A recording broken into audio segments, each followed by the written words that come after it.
कुछ रास्ते ऐसे होते हैं जहां पैर तो चलते हैं लेकिन लौटकर वापस नहीं आते। कुछ सवारियां जो एक बार चढ़ती है फिर कभी नहीं उतरती, और कुछ गांव जो मानचित्र पर होते तो हैं लेकिन जिंदा लोगों के लिए नहीं। आज की कहानी है एक ऐसे ही मुसाफिर की जो अकेला निकला था रहस्य खोजने, लेकिन मिला उसे ऐसा सच जिसे जानने के बाद कोई और उसकी जगह लेने को मजबूर हो जाएगा। रावगढ़, एक भूला हुआ गांव, एक शापित बस और उसकी अंतिम सवारी। क्या आप तैयार हैं उस सवारी का हिस्सा बनने के लिए?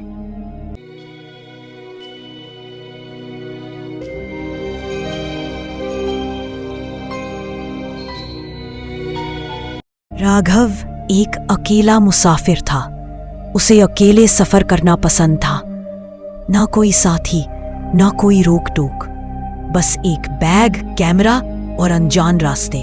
उसे वीरान जगह बहुत आकर्षित करती थी। जहां लोग जाने से डरते थे वहीं जाने में उसे सबसे ज्यादा मजा आता था। एक दिन उसने इंटरनेट पर एक भूले बिसरे गांव के बारे में पढ़ा, रावगढ़। कहा जाता था कि वो जगह बेहद खूबसूरत है, लेकिन अब वहां कोई नहीं रहता। कई साल पहले वहां के लोग एक ही रात में गायब हो गए थे। वजह कोई नहीं जानता। कुछ ने कहा वहां आत्माओं का वास है, कुछ ने कहा वो जमीन शापित है। राघव ने तय कर लिया कि वो इस रहस्य से भरी जगह को खुद जाकर देखेगा। सुबह सुबह वो अपने कैमरे और जरूरी सामान के साथ निकल पड़ा। दिन भर वो रास्ते में रुक रुक कर तस्वीरें खींचता रहा, उजड़े घरों की, टूटे मंदिरों की, सुनसान पगडंडियों की। समय का पता ही नहीं चला। जब उसने घड़ी देखी तो रात के 11 बज चुके थे। रावगढ़ अभी भी 30 किलोमीटर दूर था।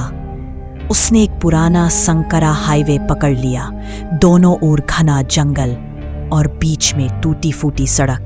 ना कोई गाड़ी, ना कोई रोशनी, बस घुप अंधेरा और अजीब सी खामोशी।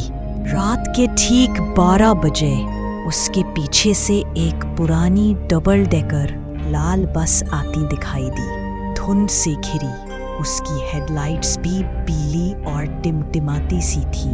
बस पर एक जंग लगा हुआ बोर्ड लटक रहा था जिस पर लिखा था, अंतिम सवारी, रावगढ़ अंतिम पड़ाव।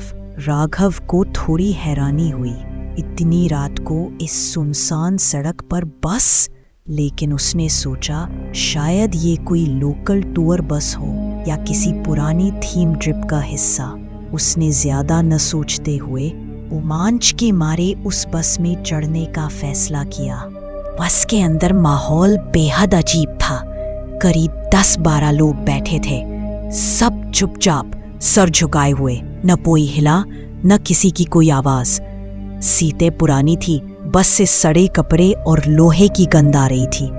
राघव को लगा ये सब बस के थीम का हिस्सा होगा, लेकिन धीरे धीरे चीजें अजीब होने लगी।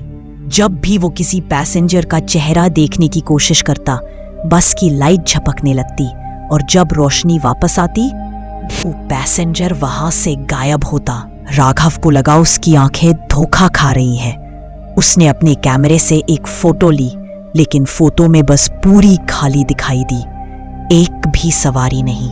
तभी एक ठंडी आवाज उसके पीछे से आई, तुम्हें इस बस में चढ़ना नहीं चाहिए था। राघव ने पीछे देखा, वहां एक अजीब सा कंडक्टर खड़ा था। उसकी आंखें गहरी काली, कपड़े फटे हुए और शरीर पर धूल जमी हुई। अब तुम हमारी अंतिम सवारी के हिस्से बन चुके हो, कंडक्टर ने कहा। अचानक बस एक झटके से रुकी।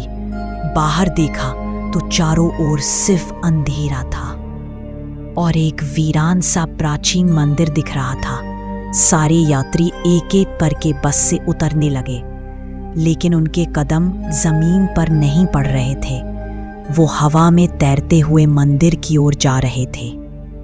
राघव का दिल तेजी से धड़कने लगा। उसने जल्दी से अपना फोन निकाला, कोई सिग्नल नहीं। फिर कैमरा निकाला, एक और फोटो ली। इस बार जो तस्वीर आई उसमें एक खोपड़ी दिखाई दी, उसी कपड़े में जो राघव ने पहना था। वो घबरा गया। उसने फिर कैमरे में पिछली तस्वीरें देखी, सब में वही खोपड़ी और एक खाली सीट। तभी आखिरी तस्वीर में लाल अक्षरों में एक संदेश लिखा आया, अब ये सीट तुम्हारे बाद खाली होगी।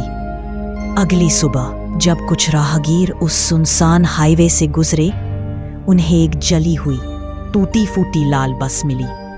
बस में कुछ नहीं था, सिर्फ एक कैमरा पड़ा था।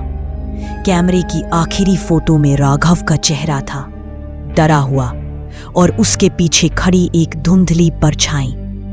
वो बस अब भी चलती है, हर रात 12 बजे उसी सुनसान रास्ते पर। ना कोई ड्राइवर, ना कोई रास्ता, बस एक आखिरी सवारी। अगर कभी अंधेरी सड़क पर लाल डबल डेकर बस दिखे तो मत चढ़ना, क्योंकि एक बार चढ़ गए तो अगली तस्वीर तुम्हारी होगी। अंतिम सवारी कभी किसी को जिंदा वापस नहीं लौटाती।